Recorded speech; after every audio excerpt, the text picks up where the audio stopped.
હિતોપદેશ: નિયતિનો કદી વિરોધ કરવો નહીં. નિયતિ પાસે કોઈનું કશું ચાલતું નથી. ભલે લાખ માથા પછાડો, પણ જીવનમાં જે કાંઈ બનવાનું છે તે મિથ્યા થવાનું નથી. વાળ સફેદ કરવામાં જ જિંદગી નીકળી જાય, કાળા કરવા માટે તો અડધો કલાક જ જોઈએ. એવું જીવન ના જીવો કે લોકો અંજાઈ જાય, એવું જીવો કે લોકો લાગણીથી ભીંજાઈ જાય. હું પ્રથમ રહું તેનું નામ સ્પર્ધા, અને મારો હરીફ પાછળ રહી જાય એનું નામ ઈર્ષ્યા. ગમે એમ જીવાય એ સાચું, પણ ગમે તેમ નહીં. જેમ જેમ રૂપિયા વધતા જાય તેમ તેમ શૂન્યતા વધતી જાય છે. જેમ કે 100, 1000, 10,000. બગડેલા કેસને જે સુધારે તે વકીલ કહેવાય, પણ જે કેસને બગડવા જ ના દે તે વડીલ કહેવાય. દુનિયા મતલબી છે તમારી જરૂર છે ત્યાં સુધી. હમ સાથ સાથે, જરૂર પૂરી થયા પછી હમ આપકે હૈ કોન. શ્રવણ શક્તિ અને સમજણ શક્તિ બંને મજબૂત હોય એની સાથે જ ખુલાસો કર્યો. ખરાબ સમય લાંબો ટકતો નથી, એને પકડી રાખીએ એ જુદી વાત. જીવનમાં બધું જ શક્ય છે, બસ શરૂઆત આત્મવિશ્વાસથી થવી જોઈએ. વ્યક્તિના સંપર્કમાં આવ્યા વગર એના સંસ્કારની ખબર ના પડે. સોનાના ઘરેણાં કરતાં જીભને સાચવવી અઘરી. આજ સુધીમાં જેટલા યુદ્ધશાસ્ત્રોથી નથી થયા એટલા પૈસાથી થયા છે. સુખ સવાર જેવું છે, માંગો તો નહીં, જાગો તો મળે. તમે શું છો એ ભૂલી જશો તો ચાલશે, પણ તમે શું હતા એ જરૂર યાદ રાખજો. સંઘર્ષના સમયમાં કોઈ નજીક આવતું નથી, અને સફળતા પછી કોઈને આમંત્રણ આપવું પડતું નથી. સમયથી મોટું કોઈ નથી. ઉનાળામાં પંખાના સગા હોય એ શિયાળામાં ધાબળાના થઈ જાય. રોલેક્સને ઘડિયાળ અને સાદી ઘડિયાળમાં ફરક એટલો જ, એક ઘડિયાળનો સમય બતાવે ને બીજી પહેરવાવાળાનો સમય બતાવે. હૃદયરોગનું મોટું કારણ યાદશક્તિ. સચોટ ઈલાજ ભૂલતા શીખો. બીજાની ભૂલ અને પોતા કરેલું ભલું. જીવન એવું જીવજો, બાપને પણ થાય કે ઘરમાં સિંહને પાળ્યો છે. સજ્જનની ઉપેક્ષા ક્યારેય ન કરવી, મોટી નુકસાનીમાં ઉતરી જવાય. સાચા સમય પર પીવાઈ ગયેલો કડવો ઘૂંટડો ખરેખર આખી જિંદગીને મીઠી કરી આપે છે. સસ્તી ચિંગમ અને છેલ્લી ક્વોલિટીના માણસો શરૂઆતમાં મીઠા લાગે.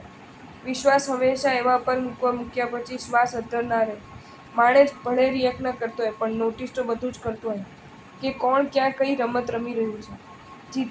જીતતા શીખવ્યું અને હરાવવાના સપના ક્યારેય ન જોતા. અનીતિના પૈસો રીચ કરતાં નીચ વધારે બનાવે છે. પુસ્તક અને સમાચાર પત્રમાં ફરક આટલો જ, એક કબાટમાં સચવાય છે, એક પસ્તીમાં વેચાય છે. જરૂરથી વધુ ઊંઘવાનું નક્કી થાય ત્યારે નિષ્ફળતાનો પ્રારંભ થાય. મજબૂરી બહાનું હોય છે, પરિસ્થિતિ રમત રમી જતી હોય છે.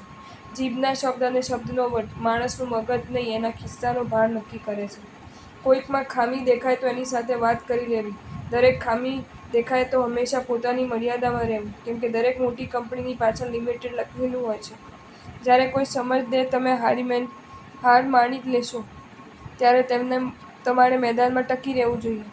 ઈચ્છાઓ જેમ જેમ ઘટશે તેમ તેમ ખુશી વધશે. સફળતા માટે સંઘર્ષ કરવો જોઈએ. કિસ્મત તો સટ્ટો રમવામાં કામ લાગે. જો સંબંધ થોડો સમય રાખવાનો હોય તો મીઠો બનો, અને લાંબા સમય રાખવાનો હોય તો સ્પષ્ટ બનો. આમ તો ન તૂટત સંબંધ, પણ એમની ગરજ પતી હતી અને અમારી ફરજ પતી હતી. આખી જિંદગી ધન ધન કરનારે સમજી રાખવું, શોક સવારની પત્રિકામાં તો નિધન જ લખાશે. બનવું જ હોય તો કોઈની તાકાત બનજો, કોઈની કમજોરી ન બનશો.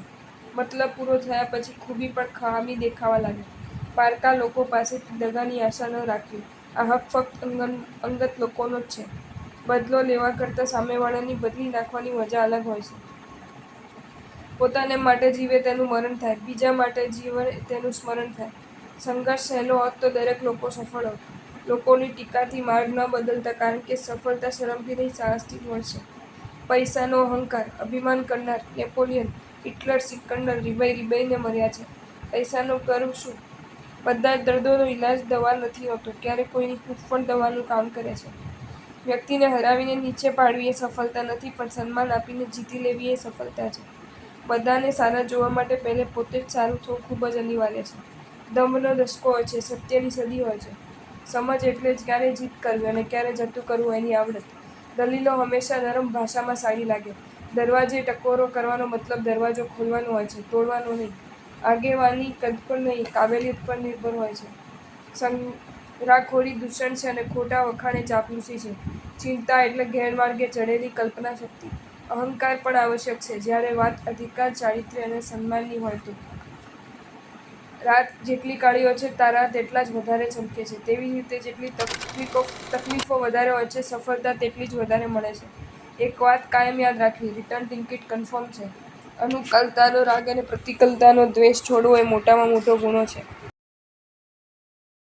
તમને આ વિડીયો ગમ્યો હોય તો આ વિડીયોને લાઇક કરો અને શેર કરો અને આવા જ નવા વિડીયો જોવા માટે જૈન ફેક્ટ્સ એન્ડ સ્ટોરીઝની ચેનલને સબસ્ક્રાઈબ કરો. ધન્યવાદ.